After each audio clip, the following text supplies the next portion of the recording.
Olá, sejam bem-vindos a mais um vídeo do nosso canal. E hoje nós vamos dar sequência ao nosso curso de Teologia. Nós estamos ministrando a aula no IBADEP, Instituto Bíblico das Assembleias de Deus, Ensino e Pesquisa.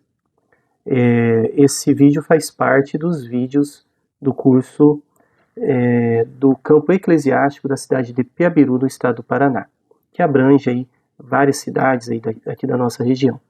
Nós temos como pastor-presidente, pastor Elias Anunciação dos Santos, e como diretor de educação cristã, pastor Wagner Conceição. E nós estamos ministrando durante esse módulo sobre hermenêutica avançada. Estamos usando o livro como manual, como diretiva. O aluno ele faz a leitura e depois nós ministramos esse vídeo aqui, trazendo um pouco mais de lucidez, né? Ajudando aí o estudante a compreender o livro. Nós, na aula passada, falamos sobre a história da hermenêutica. Falamos sobre a hermenêutica judaica, exegese judaica, e começamos a falar sobre o uso que Jesus fez do Antigo Testamento. Só que nós fomos até a metade e aí eu achei por bem interromper. Por quê?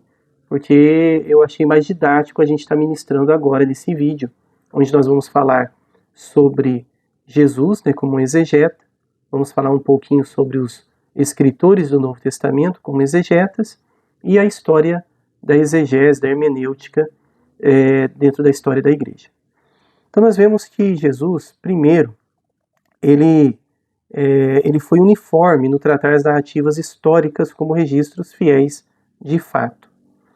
Então, como que ele via os personagens do Antigo Testamento? Como personagens históricos que realmente existiram, né? Abel, Noé, Abraão, Isaac, Jacó, Davi. Então é dessa maneira que ele viu o Tanar, o Antigo Testamento. Segundo, quando Jesus fazia aplicações do registro histórico, ele extraía do significado normal do texto, contrário ao sentido alegórico. Então ele trazia ali o sentido normal do texto, né? Era a maneira como ele fazia essa exegese aí. Terceiro que nós observamos quando Jesus interpretava o Antigo Testamento. Ele denunciava o método casuístico que os judeus usavam naquela época, os religiosos, né? Aquela questão de causa e efeito. Se a pessoa é rica porque é um homem abençoado, se a pessoa está doente porque pecou. Então ele não validou essa interpretação do Antigo Testamento. Quarto, os escribas e fariseus, por mais que quisessem acusar a Cristo de erro, nunca o acusaram de usar qualquer escritura de modo antinatural ou ilegítimo. Isso é muito interessante. Então ele não foi criticado em sua exegese. Ele interpretava de uma maneira que não dava brecha, né, para críticas. Quinto, quando Jesus vez por outra, usou um texto de um modo que nos parece antinatural, geralmente se tratava de legítima expressão idiomática hebraica ou aramaica. Quer dizer, depois nós vamos ver que havia um sentido ali para ele interpretar daquela maneira, né? Nós vemos aqui na página 103 o uso que os apóstolos fizeram do Antigo Testamento. Como que eles interpretaram, como que eles usaram. Então os apóstolos acompanharam o seu Senhor e o consideraram o Antigo Testamento como a palavra de Deus inspirada. Né? Então essa é a maneira como eles viam o Antigo Testamento. Semelhantes de Cristo, eles aceitaram a exatidão histórica do Antigo Testamento. E aqui tem algumas referências bíblicas.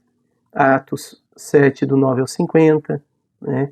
Atos, capítulo 13, 16 ao 22, Hebreus, capítulo 11, que está ali a galeria dos heróis da fé, né? Vendo eles todos como personagens históricos e reais que existiram. Embora tendo dito isso, geralmente surgem diversas perguntas a respeito do uso que fizeram do Antigo Testamento, os escritores do Novo. Uma das mais frequentes ao citar o Antigo Testamento com frequência, o Novo Testamento modifica o fraseado primitivo. Como se pode justificar hermeneuticamente tal prática? A gente não vai estar lendo, só vamos explicar. Eles estavam discursando. Então eles não precisavam necessariamente usar literalmente como estava escrito lá no Antigo Testamento.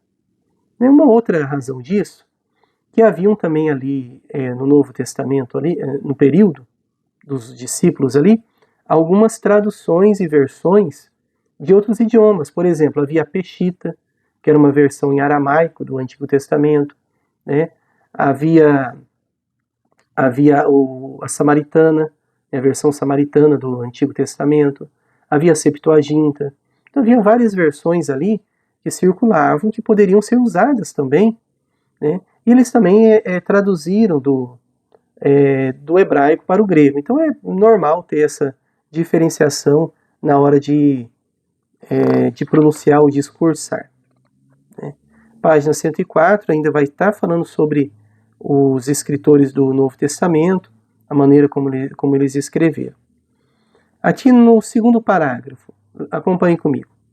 A discussão de Paulo da palavra descendente em Gálatas 3:16, a miúde, é usada como exemplo do manuseio de uma passagem do Antigo Testamento, manuseio antinatural e, portanto, ilegítimo. A promessa fora feita a Abraão de que, por meio de todas as nações do mundo, seriam abençoadas. Versículo 16 diz, ora, as promessas foram feitas a Abraão e ao seu descendente. Não diz aos seus descendentes, como falando de muitos, porém como de um só. E ao teu descendente, que é Cristo. Então, qual que é a explicação? Alguns estudiosos têm suposto, neste caso, que Paulo tomou emprestado os métodos rabínicos ilegítimos na tentativa de provar seu ponto de vista, já que parece impossível que uma palavra pudesse ter simultaneamente um referente singular e um plural. Contudo, descendente pode ter no singular um sentido coletivo. Paulo está dizendo que as promessas foram feitas a Abraão e a sua descendência, mas o cumprimento de tais promessas, em última análise, só se realiza em Cristo. Então aqui está uma explicação do livro, do escritor aqui do livro, né? Na cultura hebraica da época, a ideia de uma figura representativa do grupo, um complexo de pensamento no qual há uma oscilação constante entre o indivíduo e o grupo, família, tribo ou nação ao qual ele pertence. Né? E aí vamos seguir em frente. Então nós vimos aí a exegese de Jesus, a exegese dos escritores do Novo Testamento, de forma muito rápida, muito resumida, né? Mas nós demos uma olhada. Agora vamos falar um pouquinho sobre a história da exegese da igreja.